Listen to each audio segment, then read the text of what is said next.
Следващия ни докладчик е главен асистент доктор Людмил Петров с тема на доклада си "Кризата на християнството в постмодерната теология" The Crisis of Christianity in Postmodern Theology.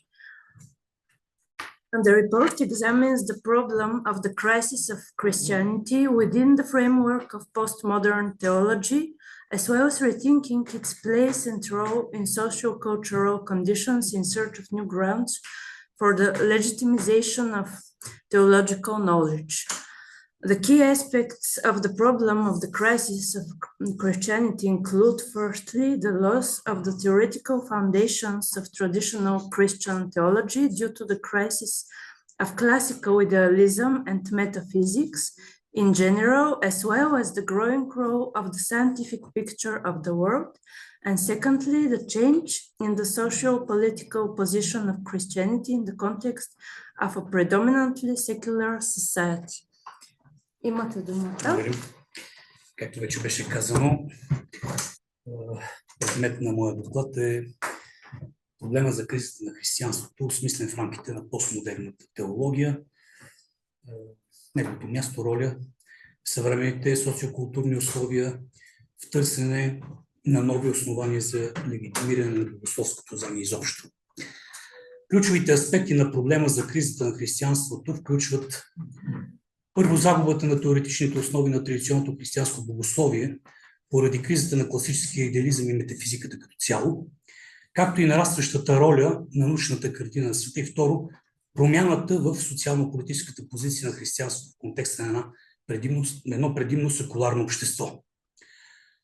Постмодерното богословие е съвременно религиозно-философско течение, което се формира в англоамериканските университетски среди през 80-те години на миналия век при срещата на протестантския богословски модернизъм с постмодерните възгледи, които започват да печелят все повече привърженици.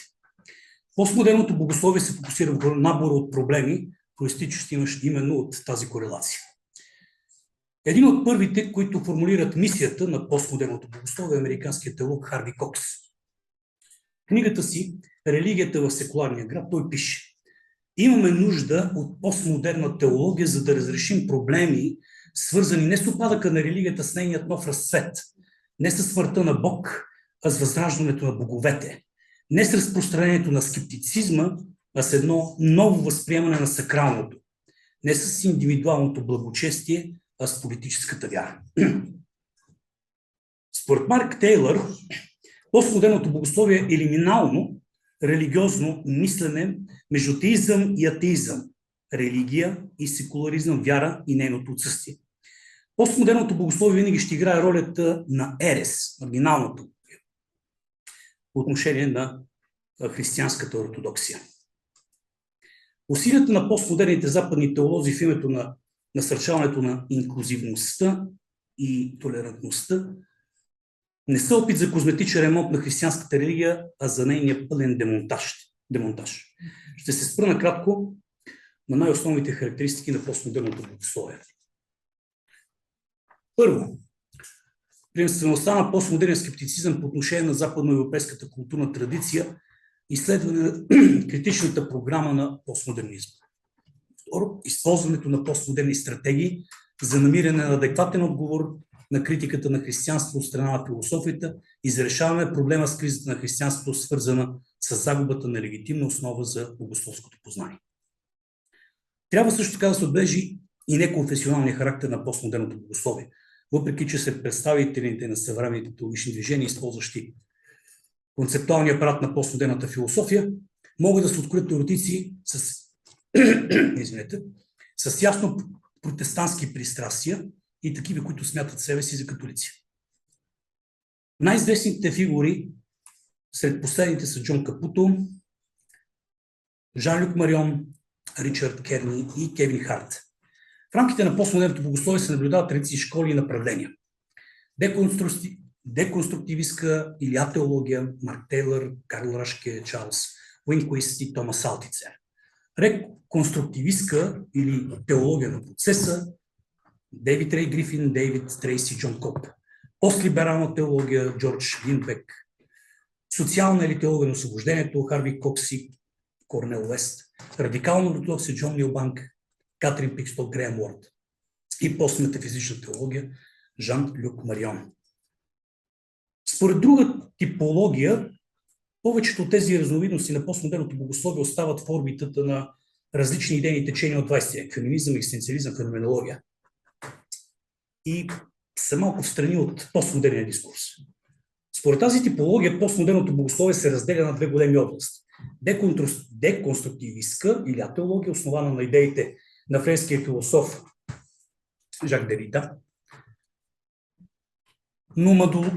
номадологичният проект на Жил Дельос и екзистенциалната онтология на Мартин Хайдегер, и която последователно прилага концептуалния апарат на постмодернизма при теологическата рефлексия и постмодернистката критична програма. И втората, реконструктивистка, чието основатели развиват идеите на неокласическата метафизика и процесуалния атеизъм на Алфред Уайтхед и Чарлз Хартшо.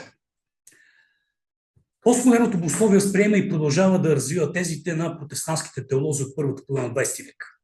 Идеята на Карл Барт за радикалния онтологически разрив и дълбока пропаст между Бога и човека, абсолютната непознаваемост на божественото и неговата другост по отношение на човека. Символичното тълкуване на християнското учение, заложено от Паул Тилих, както и неговата идея за необходимостта от съпоставяне на християнството със съвременната култура. Програмата на екзистенциалната екзегетика на евангелското послание, така наречен проект за демитологизация на библейското повествование, на Рудолф Бултман, за когото проблематични са не само митологичните понятия като чудо, възнесение и други, а въобще всички религиозни понятия. Човек не може да разделя Бог и чудо, както настоява Бог, но трябва да може да прокламира и тълкува и двете по нерелигиозен начин. Четвърто, доктрината за нерелигиозното християнство, системата от въззрение на Дитрих Бонхофер, както и неговата концепция за светска святост. Пето, радикалната концепция на Томас Алтицер за християнски атеизъм, което той тълкува смъртта на Бога не като тълкува смъртта на Бога като негово самоунищожение, което според теолога е кинетичен акт на божествено самообразване, проява на най-висша любов и благодат. В това учение унищожението на Бог се представя като реално историческо събитие. Според Алтицер, феноменът на Божието самоунищожение може да бъде разбран само от истински християни, тъй като това е дълбоко религиозно преживяване на отсъствието на Бог. Всъщност, с теологията на смъртта на Бог завършва еволюцията на идеите на протестантският богословски модернизъм и неговото последователно движение към рационализиране на християнския мироглед и освобождаване от идеята за свръхестественото.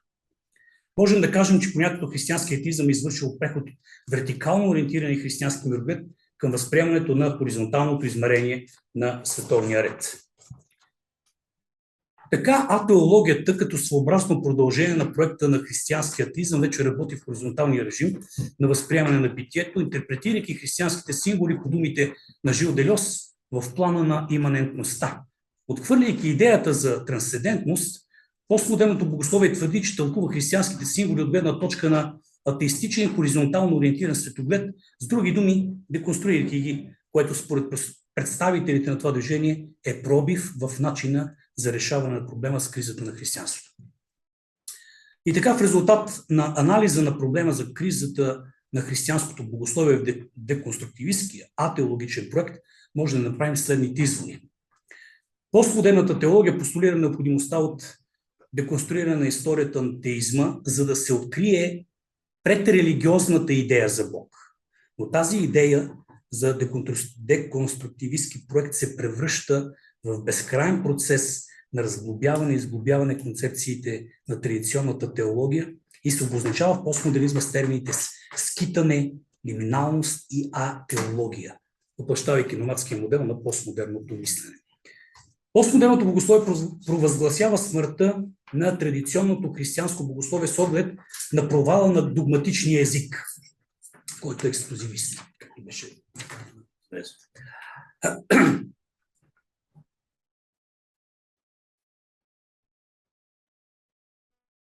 Постхристиянският език на постмодернизма, който има неограничен интерпретативен потенциал, се оказва атеистичен инструментариум от езикови игри, които включват теологичния дискурс.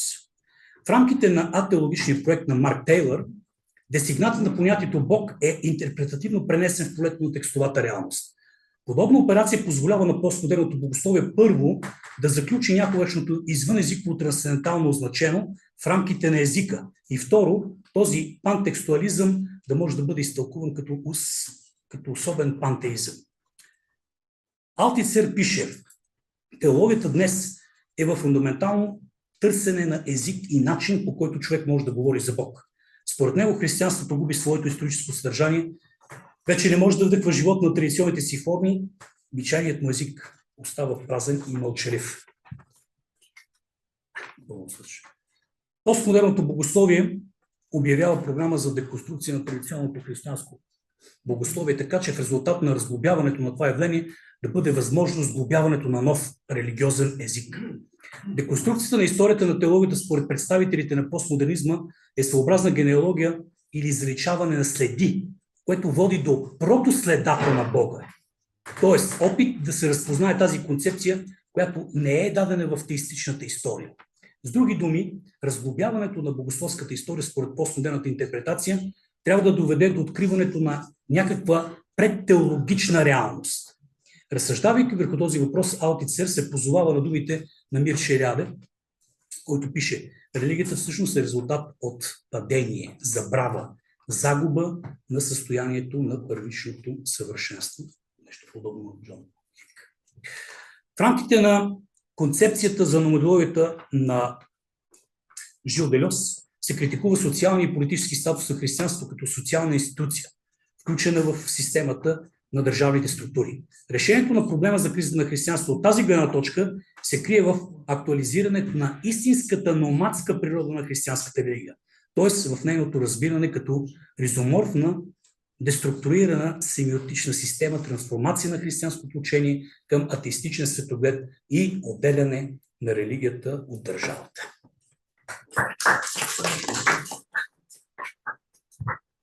Благодарим за прекрасния доклад на доктор Людмил Петров.